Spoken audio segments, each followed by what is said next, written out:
distinguished guests, fellow admirers of beauty and history. Tonight, I want to transport you, if only for a few moments, to a realm of unparalleled architectural fantasy, nestled amidst the breathtaking Bavarian Alps. We journey to a place where dreams took form in stone, where a king's romantic vision soared into the sky. We journey to Neuschwanstein Castle. Perched majestically on a rugged hill, overlooking the Hohenschwangau Valley, Neuschwanstein is not merely a castle, it is a symphony in stone, a poem etched against the Bavarian sky.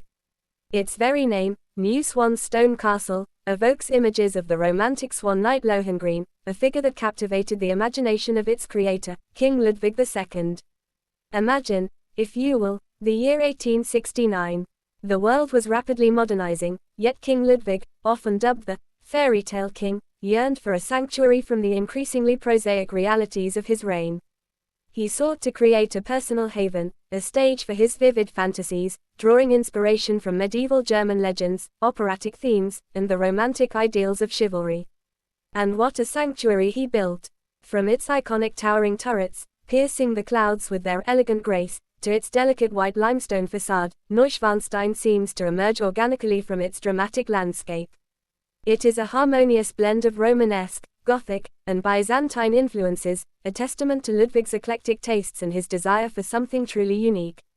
Step inside, and the magic intensifies. The castle's interiors are a lavish tapestry of intricate craftsmanship and opulent design. Unlike the cold, utilitarian fortresses of old, Neuschwanstein was conceived as a dwelling of artistic expression. The throne room, though never housing a real throne, dazzles with its Byzantine-inspired vaulting and a stunning mosaic floor depicting the world's animals. The Singers' Hall, despite its theatrical grandeur, was never used for performances but rather served as a magnificent tribute to the sagas of medieval Minnesingers, adorned with frescoes depicting scenes from Lohengrin and Parsifal. Even the king's personal chambers are a marvel of artistic devotion. His bedroom, with its magnificent carved oak bed, and the grotto-like winter garden, complete with an artificial waterfall and elaborate lighting, speak volumes of his desire to live within his own fantasy world.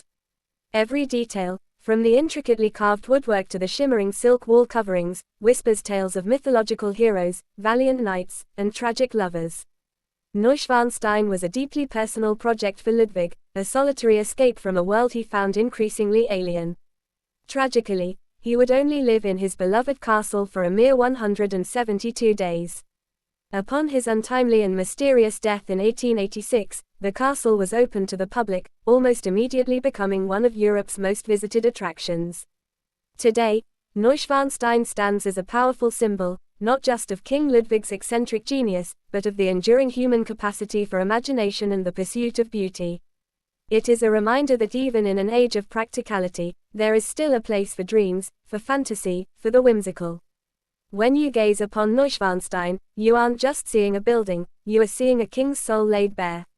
You are witnessing the very embodiment of romanticism, a castle that inspired Walt Disney's Sleeping Beauty castle and countless fairy tales thereafter.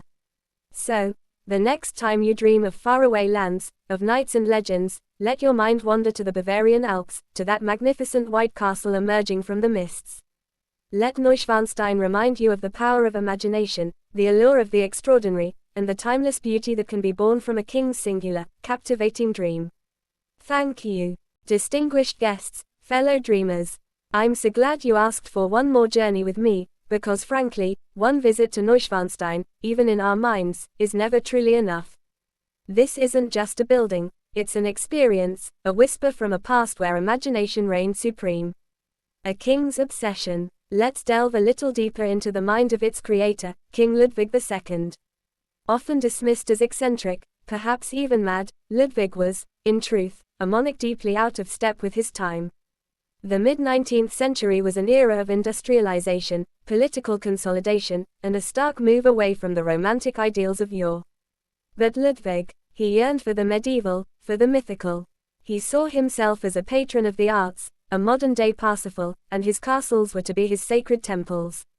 Neuschwanstein, in particular, was his ultimate escape, a theatrical backdrop for his private world. It was less a strategic fortress and more a grand stage, built not for defense, but for dreams.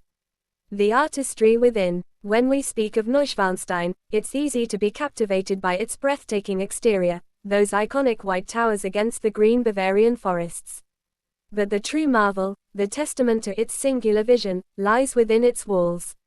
Forget the cold, imposing interiors of many historical castles. Neuschwanstein's rooms glow with an almost ethereal light. Consider the grotto, a man-made cave complete with an artificial waterfall and intricate lighting that could simulate moonlight or even the aurora borealis. This wasn't a practical feature, it was a pure flight of fancy, an ode to the Venus grotto from Wagner's Tannhauser. Imagine the king, sitting alone in this artificial cave, lost in his own operatic fantasies. Then there's the sheer dedication to detail. Artisans labored for years, crafting elaborate wood carvings, exquisite frescoes depicting scenes from German legends, and luxurious textiles. The cost was astronomical, draining the royal coffers, yet for Ludwig, every penny was worth it if it brought his internal world to life. He poured his very soul into every design choice, every piece of art commissioned for these hallowed halls. Legacy and inspiration. Ludwig's life ended tragically, and Neuschwanstein, built as his private refuge, was ironically opened to the public just weeks after his death. It quickly became, and remains, one of the most famous castles in the world. Its silhouette is instantly recognizable, forever linked with fairy tales and enchantment. It directly inspired Walt Disney's Sleeping Beauty castle at Disneyland, solidifying its place in global popular culture as the quintessential fairy tale castle.